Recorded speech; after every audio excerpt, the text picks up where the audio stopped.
सकल घरेलू उत्पाद, सकल घरेलू उत्पाद यानी कि जीडीपी, ग्रॉस डोमेस्टिक प्रोडक्ट, ये क्या होता है दोस्तों? ये किसी देश की सीमाओं में एक वित्तीय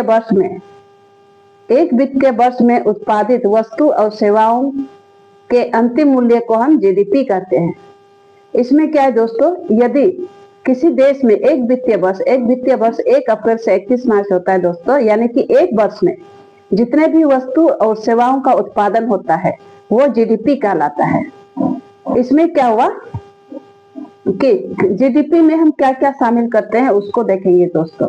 हम इसमें देखेंगे राजनीतिक सीमा हुआ या भौगोलिक सीमा, इसके बाद हम देखेंगे समुद्री सीमा, कहां से कहां तक इसकी कार्यविधि को हम शामिल करते हैं।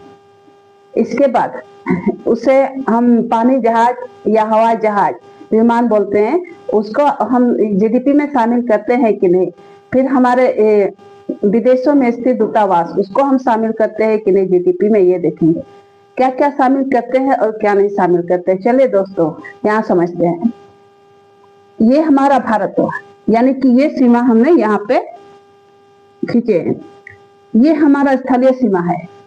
इधर हमारा पाकिस्तान हुआ, अफगानिस्तान हुआ, इधर हुआ हमारा भूटान, नेपाल, चीन, बांग्लादेश।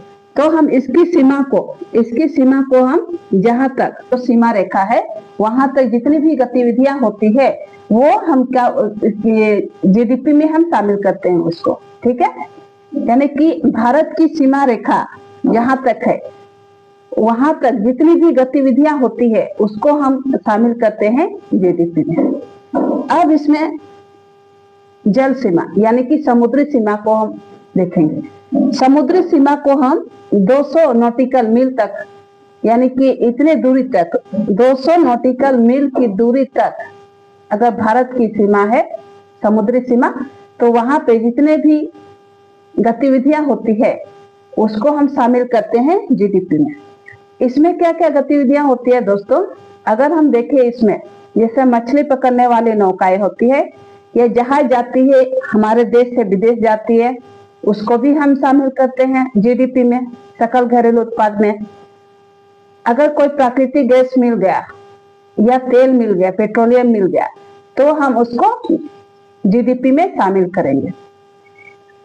और अगर कोई हमारा विमान हमारे देश से यानी कि भारत से दूसरे देश जाता है तो हम उस विमान को हम क्या इसमें काउंट करेंगे? जी दोस्तों, इसमें काउंट करेंगे, हम शामिल करेंगे जीडीपी में।